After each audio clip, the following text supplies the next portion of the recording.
Les 48 lois du pouvoir par Robert Greene. Loi numéro 4. Dites-en toujours moins que nécessaire. Plus vous vous laissez aller à parler, plus vous avez l'air banal et peu maître de vous-même. Même anodines, vos paroles sembleront originales si elles restent vagues et énigmatiques. Les personnages puissants impressionnent et intimident parce qu'ils sont peu bavards.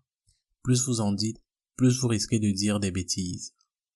Dans la précédente vidéo, nous avons parlé de la loi numéro 3 qui nous exhortait à toujours dissimuler nos intentions réelles. Voyons donc dans cette vidéo quelques astuces pour exercer plus de pouvoir et apprendre à écouter plutôt qu'à trop parler. Faites en sorte que les gens autour de vous parlent et révèlent des informations sur eux-mêmes. En parlant peu, vous pousserez les gens à parler plus et à révéler les informations que vous pourriez éventuellement utiliser plus tard à votre avantage. Votre silence les mettra dans une situation inconfortable.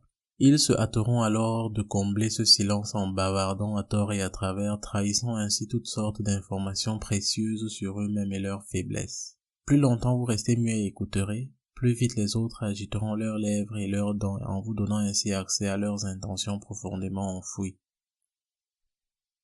Les gens écoutent et interprètent minutieusement chacun de vos mots et chacune de vos paroles. En parlant peu, vous paraîtrez énigmatique et mettrez votre entourage mal à l'aise. Les êtres humains sont des machines à interpréter et à expliquer, ils ont besoin de connaître vos pensées.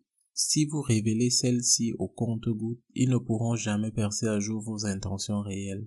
Ils rentreront chez eux et méditeront sur chacun de vos commentaires. Cette attention ne rendra vos paroles et vos mots que plus puissants encore à leurs yeux. Cette technique était utilisée par Andy Warhol qui ne répondait aux questions des journalistes qu'en prononçant quelques phrases vagues et très souvent dénuées de sens, ce qui avait la facilité à occuper les journalistes qui se cassaient la tête pour y trouver un sens. De même, il ne parlait jamais de son travail, il laissait le soin aux autres de le faire, et plus ils en parlaient, plus ils interprétaient, plus ses œuvres prenaient de la valeur. Une fois les mots sortis de votre bouche, il est trop tard, vous ne pouvez plus les rattraper. Maîtrisez-les à temps donc. Surtout les sarcasmes car la satisfaction momentanée que vous en tirez peut vous coûter très cher plus tard. Marcus Corellianus est un héros de la Rome antique qui remporta de nombreuses guerres, sauvant ainsi la cité à maintes reprises. Les Romains qui le connaissaient personnellement étaient peu nombreux parce qu'il passait son temps à la guerre. C'était un général de légende jusqu'à son entrée en politique. Avant cela, son nom inspirait. Une inspiration mêlée de crainte.